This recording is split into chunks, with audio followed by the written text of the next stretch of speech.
Hey, up. Where are you going? Tell Sansa her sister's home. The inspiration for the scene was Odysseus returning after his long wanderings. No one recognizes him. You see her looking at Winterfell from that vantage point on the hill. I would hope that it stirs some emotion in you that this girl who's been through what she's been through and experienced many of the insane and awful things she's experienced and come out the other side stronger for it is finally coming home. But the second she comes home, she realizes that it's not the same place. There's a lot of homecomings in this season. I think the crucial thing here is the reunion with Sansa. In some ways, they're very similar to who they were, except more so. You know, Sansa always wanted to be a lady, and Arya always kind of wanted to be a fighter. In other ways, they're so different than they were when they last saw each other. Both of them have had difficult journeys and difficult in their own ways. I think they come to respect the other in terms of how they've grown as people, but at the same time, that doesn't diminish the tension between them. Jon left you in charge. He did. By the end of that scene, they finally get to a place where there's a connection that's more genuine. And the idea with the scene was they wanted to lay in the beginnings of the storyline where Sansa realizes what Arya is now. Your list Of people I'm going to kill. Sansa doesn't really know much about where Arya's gone and what she's done since they last saw each other. This scene, more than anything else, tells her what she's been up to. And the fact is, Brienne is a pretty legendary swordswoman, and it looks like Arya maybe beat her. I mean, Sansa's watching it, and she's not quite sure, is Brienne holding back? Arya's really good at killing people. That's a bit worrisome. Who taught you how to do that? No one.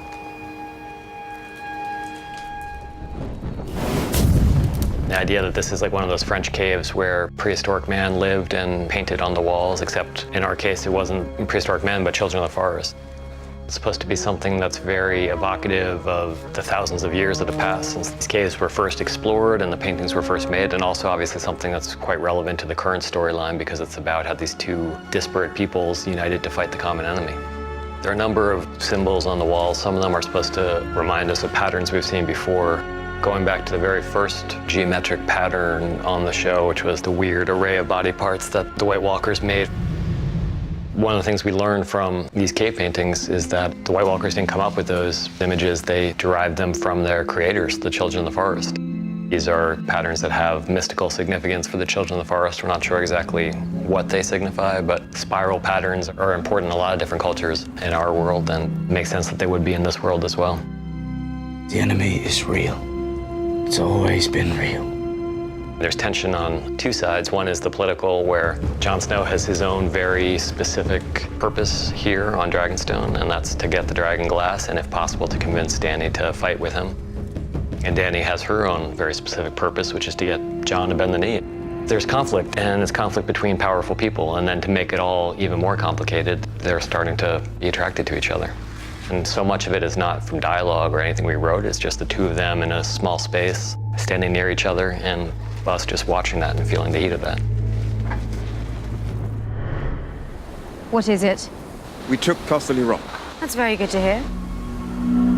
Isn't it? She had a nicely triumphant return to Dragonstone, which nobody contested or got in the way of. From that point on, she's lost two of her principal allies. She's lost a lot of her fleet. She's in a position where if she doesn't step up soon and come up with a big win for her side, she's going to lose this fight before it even begins. I think she really feels the pressure of her situation more than she ever has before. It's the fight she's been waiting for her whole life. I think there are several stories interplaying here. Part of it is that Dany's finally cutting loose. The whole first part of the season, she's been frustrated in following Tyrion's counsel. She's been fighting with one hand behind her back, and so she hasn't really unleashed the Dothraki horde. She hasn't really set the dragons into combat yet.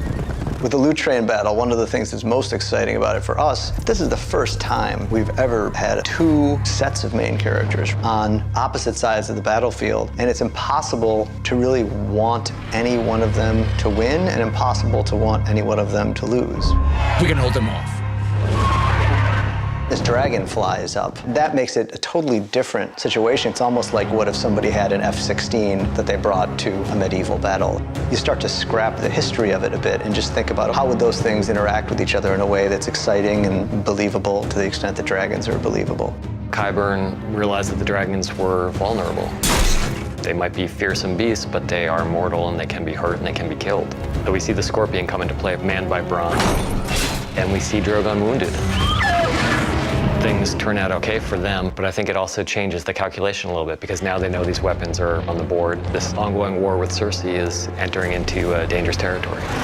Jaime's charge at Daenerys is a hard thing to top for me in that sequence, only because when you have a principal character trying to murder another principal character, that doesn't happen all that often.